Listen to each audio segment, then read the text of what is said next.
karangalang inihahandog ng DZRH ang isa pang magandang dula, May Pangako, ang bukas. Hindi sasalin sa akin ang kamalasan kung hindi ka nagkasala. Ikaw ang dahilan. Kasalanan mo kung bakit ang buhay natin ay parang isinumpa. May Pangako, ang bukas. Kasaysayan ng mga kaluluwang lupaypay na ang pusong hapong-hapo sa tindi ng malabis na pagdurusa. Subalit sa kabila ng lahat, huwag kalilimutang paglipas ng isang dapit hapon ay sisikat ang araw na magsisilbing tanglaw sa sinumang tinakasan na ng kawalang pag-asa. Dahil sa likod ng mga hinagpis ay may naghihintay na ligaya. Sa bawat kabiguan ay may makakamit na tagumpay. Laki pang pangarap na sa bawat himaymay ng laman ay muling mabuhay ang dugong nananalaytay sa mga ugat at unti-unting mauusal ang mainspirasyong mga katagang.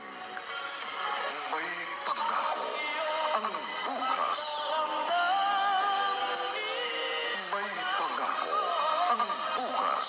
Isa na namang natatanging dulang pangradyo na inyong aabangan at kalulugdan, mag-iiwan ng mga magagandang halimbawa at aral. May Pangako, ang bukas.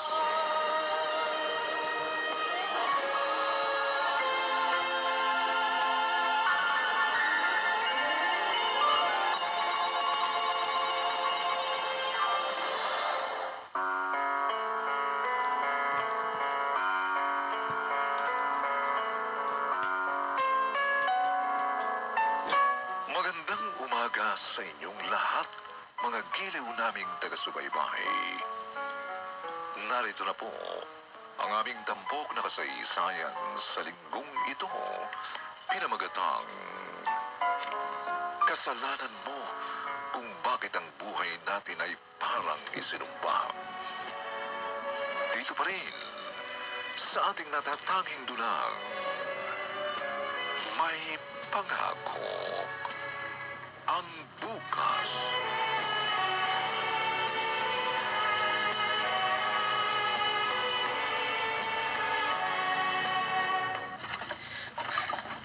Sabihan, bakit wala? Alam ko dito lang itinago ni Mama yung... Ano pong hinahanap niyo? Olivia, bakit narito ka pa? Oo. Di ba dapat nasa school ka? Wala dapat tao dito. Kasi masama yung pakiramdam ko eh. Pinauwi na lang ako ng teacher namin. Bumalik ka na sa kwarto mo. Ano po yung hinahanap niyo sa cabinet? Wala. At wala kang pakialam. Kasi baka mamaya ako na naman tanungin ni Lola. Pag tinanong ka, wala kang sasabihin.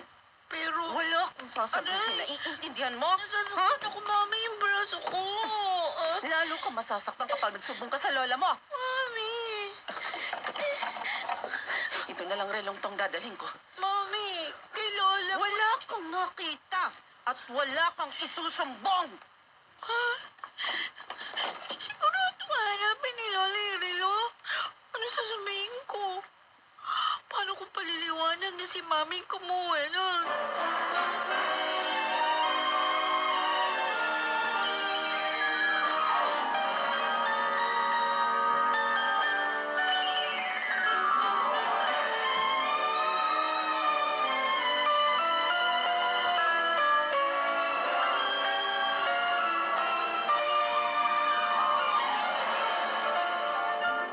Relo? Mm. Ano gagawin ko sa relo?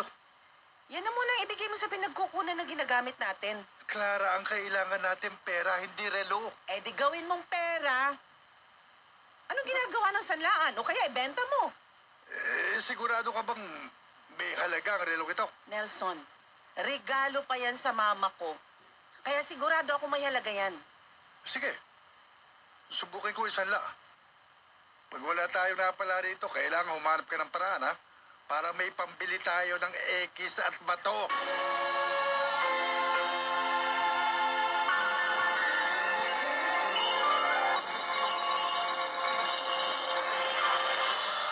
Ang balitang ito...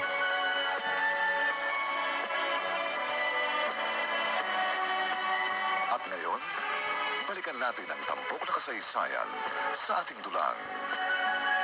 May pangako ang bukas.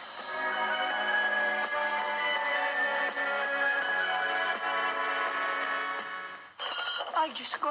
Lola? Dumulas ang tasa. Naku, ano ba nangyari? Yung tasa, dumulas. Sumago ko na ilapag Sige sa po, ako na lababo. po yung magwawalis dyan sa nabasag na tasa. Pati yung nakatambak na hugasin sa lababo, ako na po maghuhugas. Naku, Lola, napagod po siguro kayo sa paglalaba. Siguro nga, Apo. Lola? Mabuti po siguro. Minto na lang ako sa pag-aaral. Magtatrabaho na lang ako para hindi na kayo kailangan magtinda sa palengke araw-araw. Hindi. Po? Hindi, Olivia. Hindi ka hihinto sa pag-aaral. Yan na nga lang ang may pamamana ko sa iyo. Kaya hanggat kaya ko, pag-aaralin kita, Apo.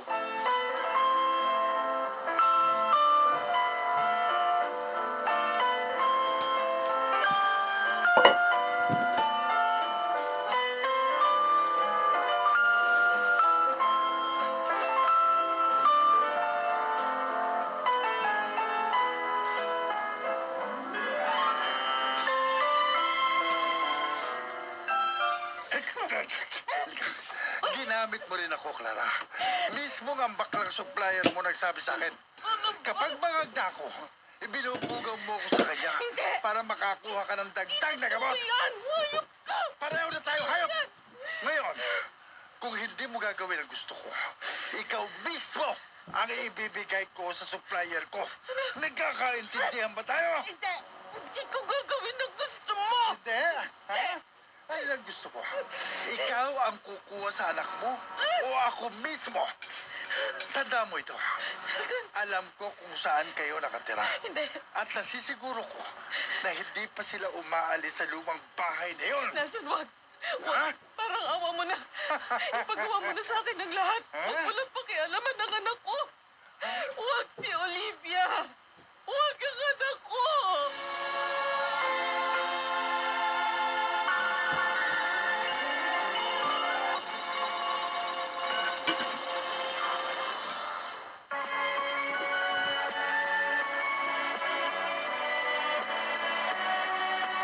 At ngayon, balikan natin ang tampok na kasaysayan sa ating dulang. May pangako ang bukas.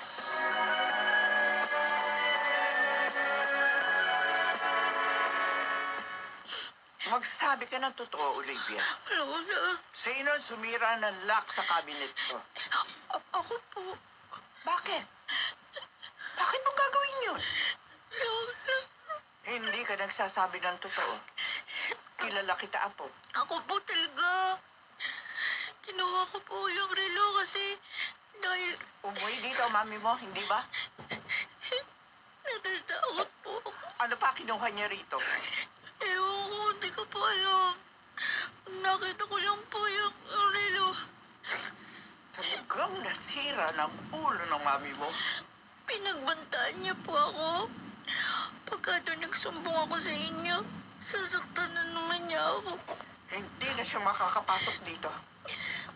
Papalitan ko ang doorknob at padlock sa pintuan. At hindi niya na magagamit ang susi dito sa bahay. Bakit po gano'n si Mami? Ano po ba nangyayari sa kanya? Gumagamit ang bawal na gamot ang mami mo. Huh? At kahit gusto ko siya ipasok sa rehab, wala akong pera na pambayad sa rehab center. Hindi ko nahihintayin madagdagan pa na nakawin niya sa bahay na ito. Sisiguruhin ko, hindi na siya makakapasok pa dito.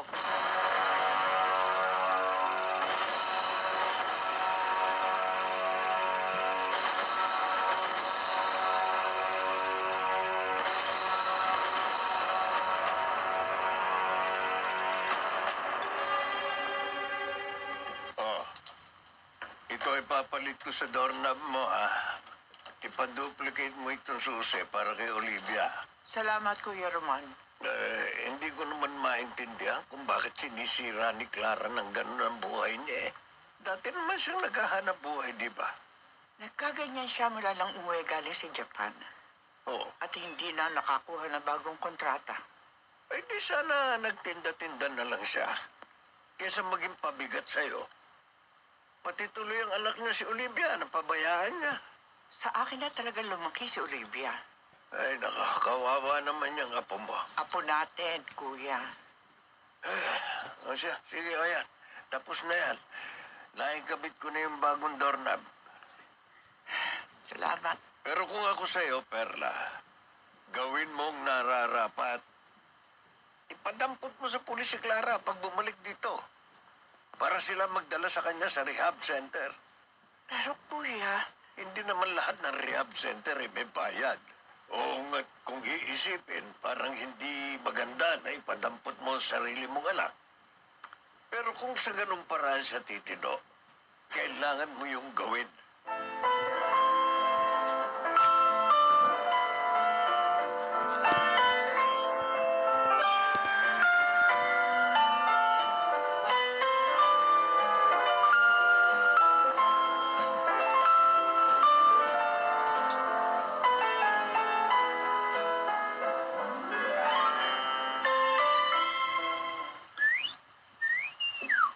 Olivia, pauwi ka na? Yung palo na to. Bibilis ako maglakad. Teka, ito naman no. Nakikipagkaibigan yung tao eh. Sinusuplodahan mo naman. Magmadali ako. Pinabili lang ako ni Lola ng mga dilata at yung ilang box ng Shield bath soap. Yan kasi yung gamit namin eh. Ganun ba? Oo. Gusto lang naman kitang tulungan sa mga dala mo eh. Ha? Oh, akin na yan ba yung Ay, naku, mukhang hirap na hirap ka na eh? huwag na. Akin na. Hindi naman mabigat ito eh. Hindi. Gusto ko, ihatid kita sa inyo. Ah, Akin na. Ayan. kasi ano eh. Tayo na. Tala. Ay, O, di ba nakita mo na? Mas magaan maglakad kapag hindi mabigat yung dala mo. O, nasa akin na. Di, salamat. okay na sa'yo, di ba? Thank you. Oo, okay lang yun. Basta ang importante, magkaibigan na tayo. At kapag mayroong bumastos sa'yo rito sa lugar natin, sabihin mo sa akin. Tuturuan ko ng leksyon. Talaga? Totoo yan. Pangako yan.